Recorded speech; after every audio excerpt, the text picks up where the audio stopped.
to honor your story and to invite you to share it with each other.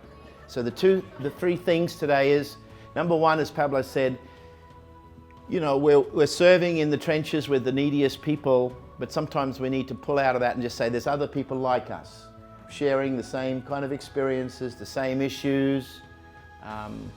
So we thought, let's see who else is in the room so you can feel a sense of solidarity. Aristotle says, for a story to work, it has to have a beginning and a middle and an end. So if this is the space of the story, there's the beginning. So Ben, write a big B there and put it down there. Funa, where am I now? All right, Funa, come and get a pen and write down and just put M there on that one. Okay. And Nikki, you come here. Where am I now? Here, all right, just put a big E on that. Okay. We're pilgrims. We're walking through our lives. Our lives have a beginning and a middle and an end. When I teach this, I teach it and say, if you're having a wedding coming up, this is the narrative design. Creative energy at the beginning. Don't ruin the beginning. Anything can happen at the beginning. Don't ruin the beginning by just giving instructions and stuff. The middle, when the members come to me at the next meeting and say, Paul, it's hard. My supervisor's driving me nuts. The kids aren't listening to me. I'm broke. And my food stamps, the president's going to take away my food stamps. Now, I'm supposed to be trained to be the counselor, like Pablo. What's Pablo going to do? It's like, what would you normally say if I came to you as a member, Pablo? I will cry with you. You will cry with me.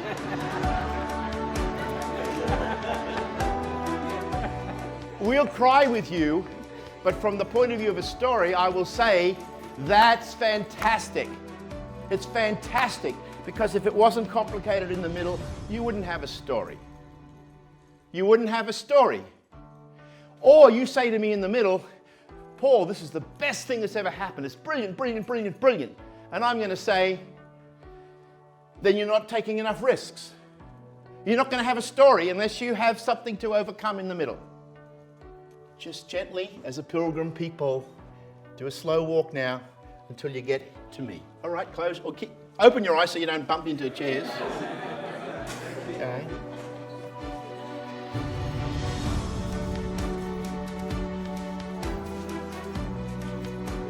All right. Now, look down and look where I am. If we split the three, beginning, middle, and end, into 9 spaces, where are you now? No, you're coming into the beginning of the middle. And if you take a step back, you are now at the end of the beginning. You've moved from the beginning of the beginning to the middle of the beginning to the end of the beginning. That's the zone of creativity, initiative, possibility.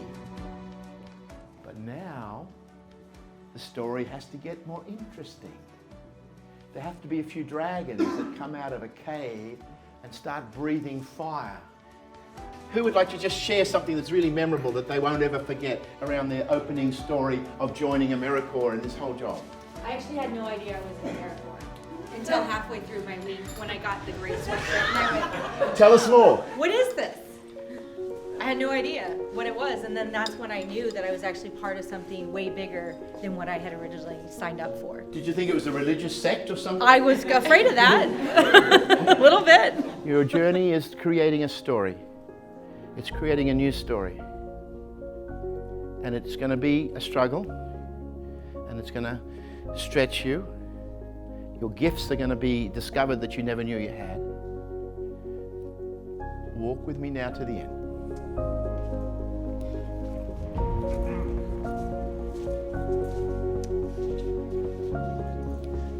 How will you know if this is what you feel now? How will you know it's worked? What will be the test? How will you feel? How will you know this is going to be everything you want it to be? How will you even know that? Share that with people beside you. How will you know? What is the dream, and how will you know if you achieved it? Just have a conversation about that for a second.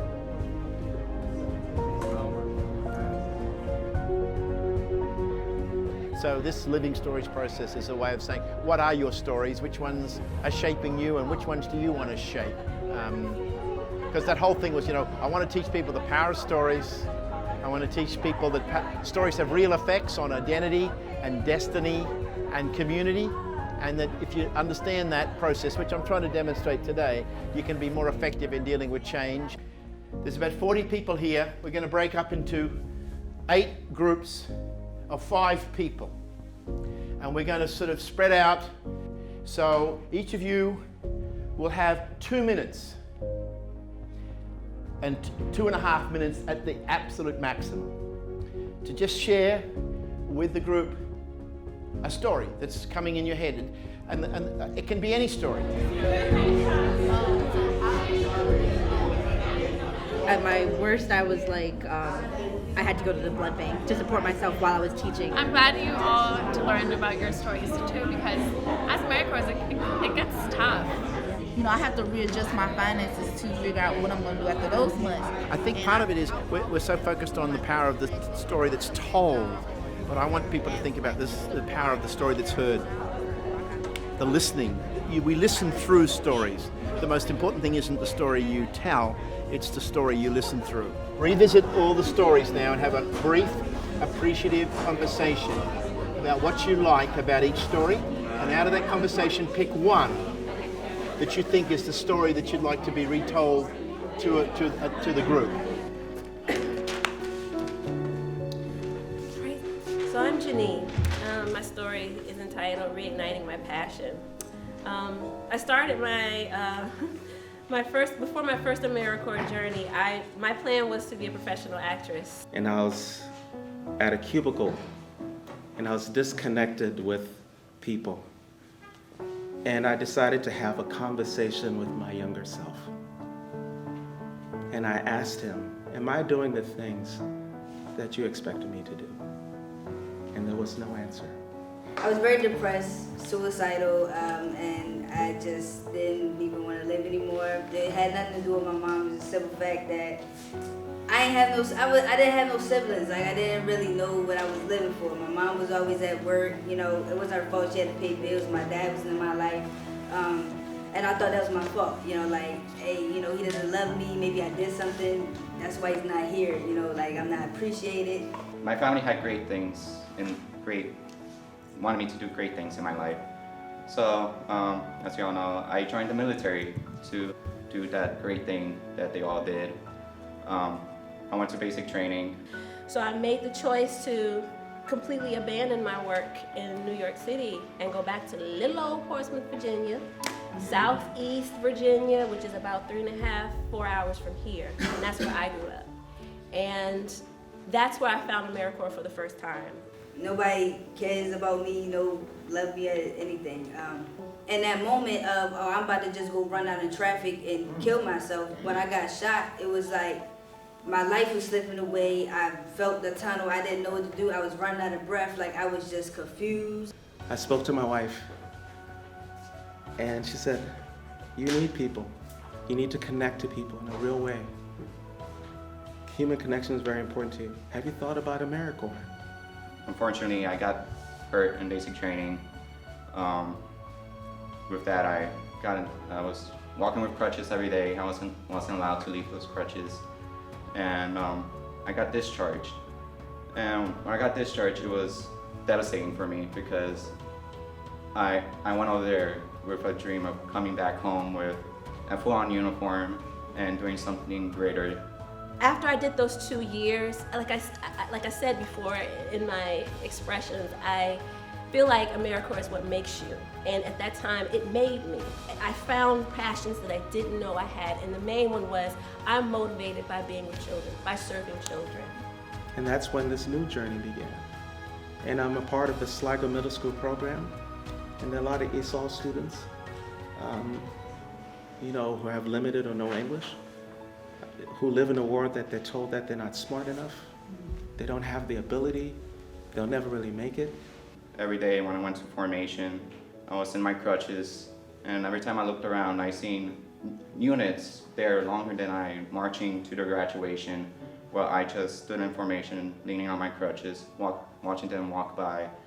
I became grieved. And I decided that maybe this isn't the path, and I felt a disconnection altogether from my passion. So I thought a third term in Americorps would probably do it, because that's where I found my passion the first time. With the help of my friend and my mom, I had the opportunity to apply here in Americorps, where I can continue my dream of pursuing something bigger than me. And even though I won't be able to do what I was supposed to do in the military, I'm going to continue to do something better for the community instead of going out there risking my life. So as I was sitting in the hospital laying there, I was like, you know what, I have a purpose to live. I want to do something in my life. I want to make this, powerful, inspiring. It don't got to be sad, So what I did was, as I applied to be a mentor, tutor to kids that may have been in my position, the solution to my problem was them helping me. Now I have a purpose and a reason to live every day. They help me. They always say they love me and that they hope I'm going to be here next year.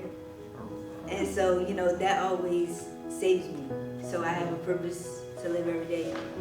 Americorps was a great stepping stone for me, and I appreciate everyone in the Rockville office here, and all you guys coming here, hearing my story, and cheering me on. Thank you.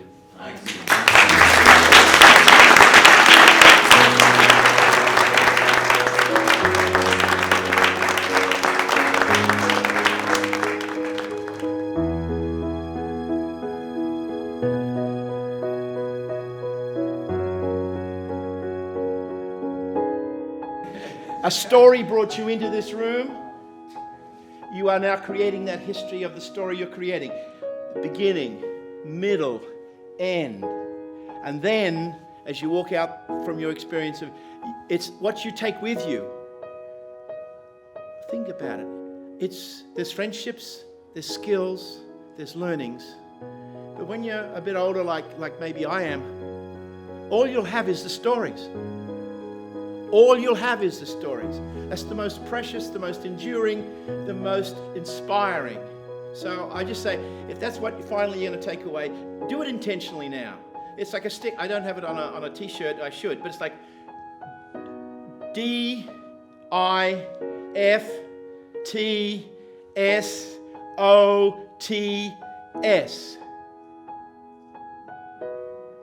Do it for the sake of the story. Say that again. Stand up and say it to us as our closing.